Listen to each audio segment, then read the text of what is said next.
To Afghan political analyst and historian Helena Malikyar, who joins us now live. Good to have you with us, Helena. So tell us what you make about this offer from Ashraf Ghani, and how much of a concession is it that he's offering to recognise the Taliban as a legitimate political party?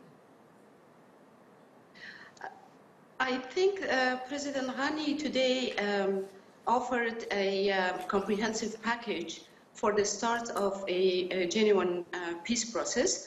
Within it, of course, there are some compromises, but at the same time, very significant are his emphasis on women's rights to be recognized by the Taliban, and women's status, and women being included in all peace negotiations.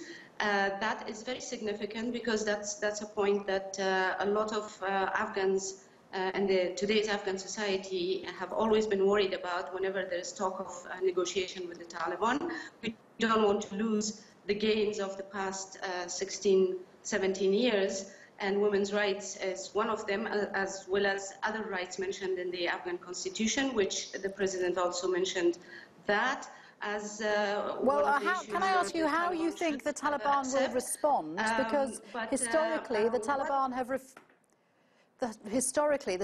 refused to negotiate directly with Kabul. So how do you think the Taliban will respond to Mr. Ghani's offer? Well, perhaps this was, in many ways, a response to the Taliban's recent offer of negotiation with the American government directly. It's the Afghan government telling them that if you want to negotiate, and if you're serious about negotiating for peace, you have to talk to us, to the legitimate government of Afghanistan. It remains to be seen what the Taliban will say about it. The last time I checked, they are still mulling the president's offer, and they haven't come up with a very quick response yet, which may indicate that they may have to take this seriously. Of course, ground realities are beginning to change for the Taliban in Afghanistan, with the increased activities by the US military and their increased assistance to the Afghan military. Helena, so that is very significant. Yes. Clearly, reconciliation is the only way forward for Afghanistan, the only way to bring stability to that country.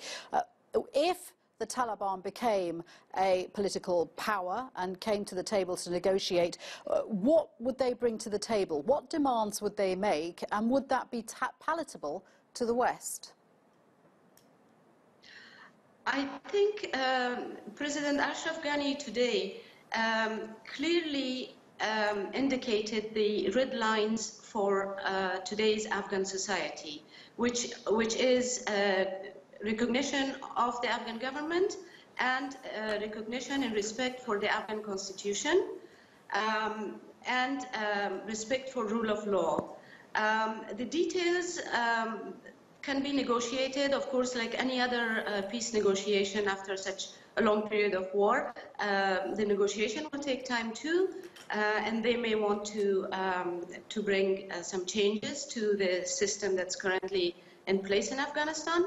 But Mr. Ghani also indicated to them that even if you have demands for changes in the system, it has to be done through the legitimate and legal ways set out in the Afghan constitution, which I'm guessing, knowing the Afghan society of today, and the majority of them being young, educated Afghans, I'm guessing that the Taliban will not have an easy time legally changing certain rights in the constitution or any other parts of the system.